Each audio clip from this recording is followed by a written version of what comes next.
Last day in Cornwall, so quite a big day really, and it's got off to an interesting start. First of all, I drove towards the wrong ferry,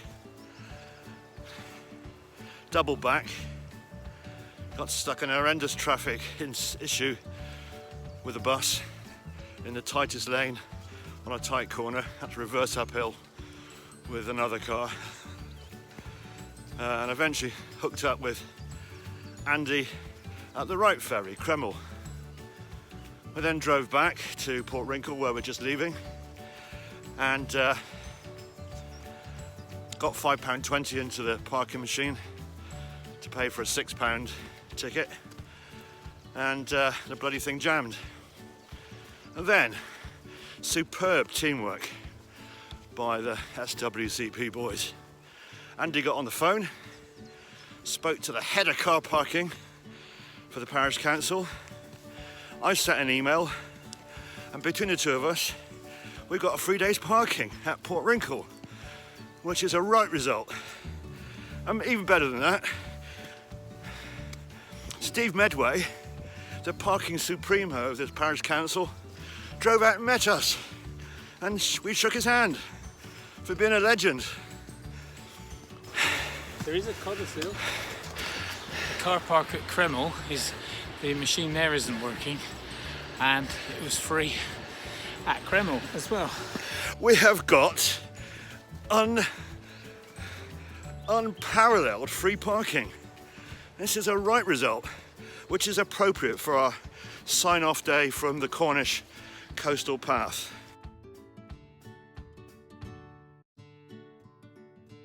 Just walked through Whitsand Bay Golf Club, and 2 or 3 of the holes right hard by the cliff top. And I don't think I've seen more fearsome golf holes. So Whitsand Bay Golf Club, not for the faint-hearted.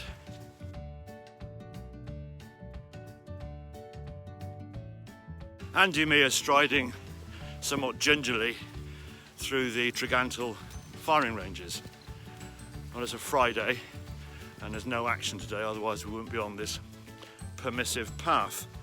And you get a sense of the glorious cliff-top location of these firing ranges.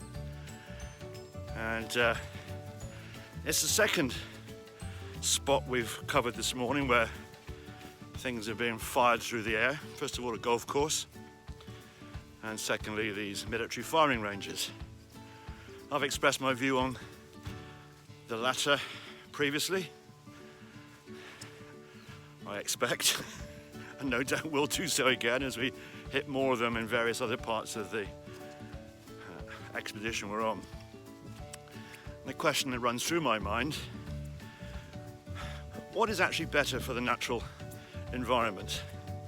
Military firing range or golf course? I'll leave that one out there, walking fans.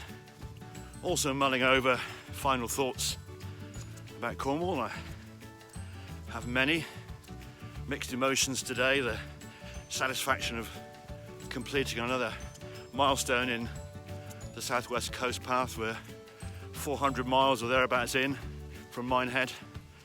And I think it's the 35th or thereabouts walk we've done from that point. And I just asked Andy what his thoughts were, and quaint fishing villages, some tricky roads, beautiful coast. Never mentioned the cream tea I bought him yesterday, never mind. And it's hard work.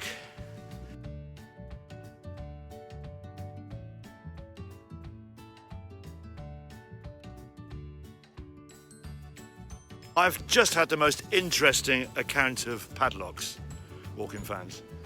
And really, I have. I'm not taking the mickey. It's been really fascinating. But we're taking photographs of padlocks on a military firing range, which might be quite a high tariff bit of photography. Andy is undeterred. I've even taken a photo. Modern steel, 2 years old, compared to Brass and stainless steel, over 20 years old. And laminated. That's steel laminated. Quality That's still made in the same process. It's Not still, so much. It's a laminated lock instead, and it's just got a polycarbonate body on it. But as you can see, there's the rivets on the top, there's the rivets on the bottom. So it's made in exactly the same process. But it's made of steel and inferior steel that's not been galvanised properly.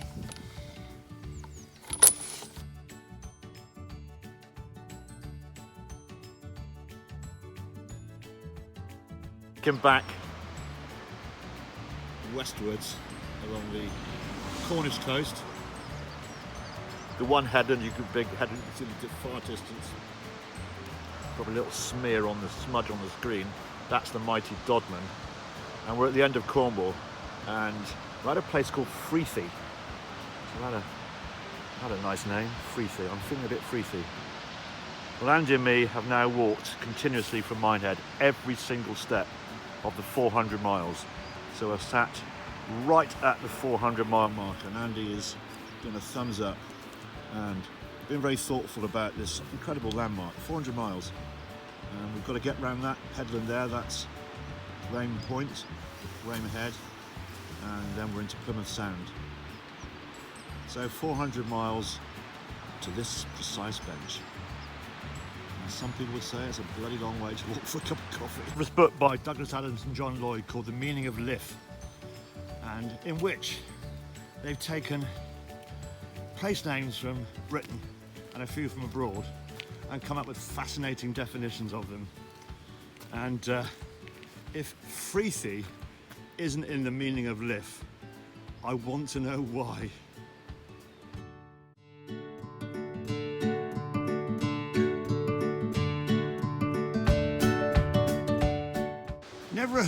Never a sign to inspire you, that, is it?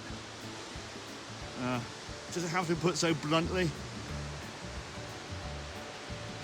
White Sand Bay, at the eastern end of it. And here's another example of one of Lord Palmerston's forts to keep an eye out for the Spanish and French navies back in the mid to late 19th century.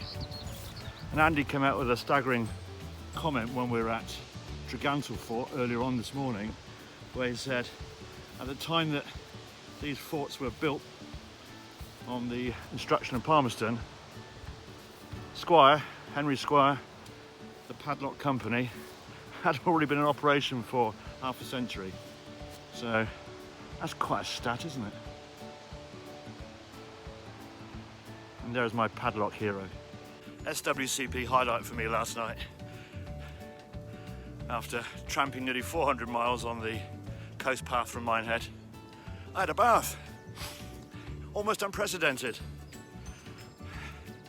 I combined it with a shower, which was luxurious and latherful.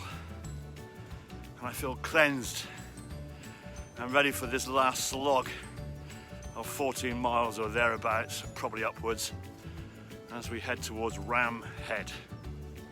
Or is it Rame? Or is it Rame?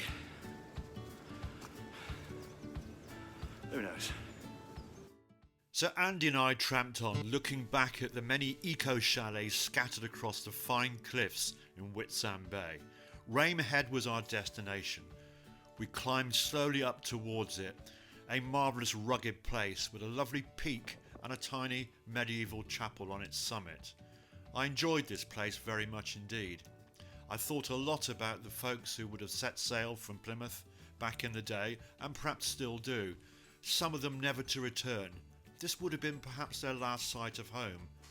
And of course, for many returning mariners and sailors and military folk, this would have been the first landmark that they spotted, telling them that they were almost back in safe waters and their homes. A marvellous and atmospheric place, and an ideal one in which to nearly finish this memorable week of walking and this memorable day. A few miles left, our lunch stop at Cornwall Sand, and then on to Cremyll Ferry.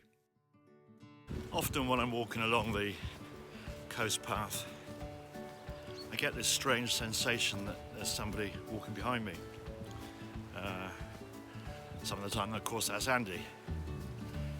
but more often than not he's ahead of me, as he is now. And I'm walking along and I have this sensation of somebody behind me, and I kind of think it's the gentle sound of footsteps from the thousands of people who walk on this superb coast path.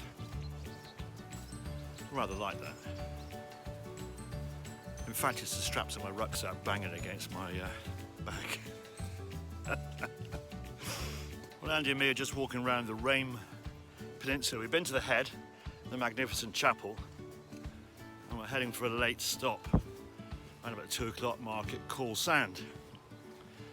And just got to a marker post and said Cornwall Sand 2.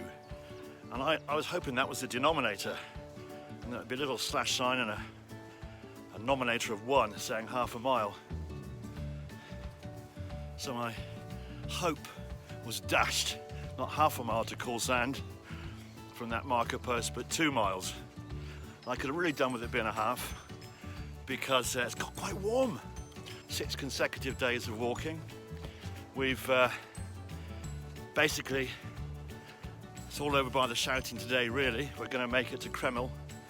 So we would have walked from the Cremyll Ferry, at the western end of our adventure on this last week, to Cremyll, the ferry at Cremyll. Plymouth Sound, I should say. Tamar flows into this. And over yonder is Devon, but it's Cornwall all the way to the, well, as we look at it, the east bank, the left bank of the Tamar and Plymouth Sound. So all the water belongs to Cornwall. How about that?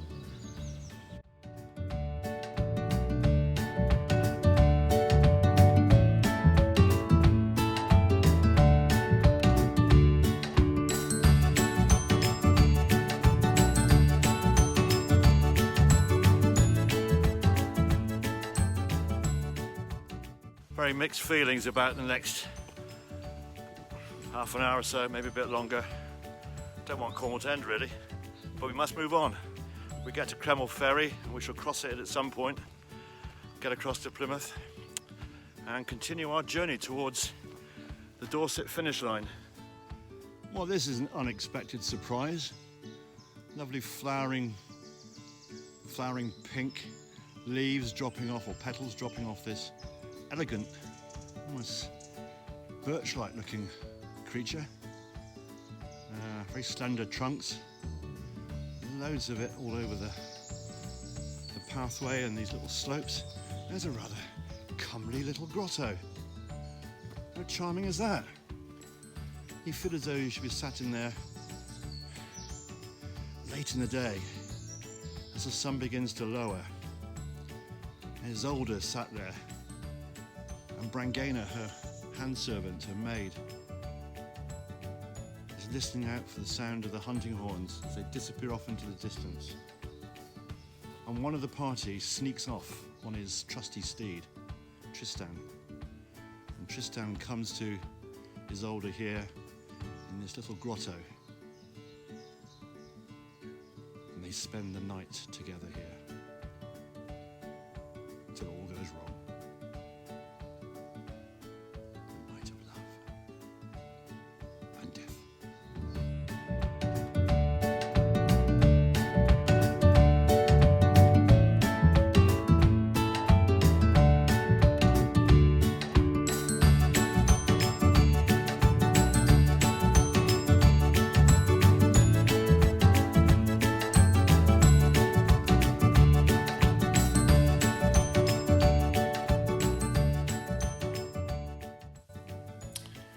Andy and me have now finished walking the Cornish coast, so a bittersweet day for sure.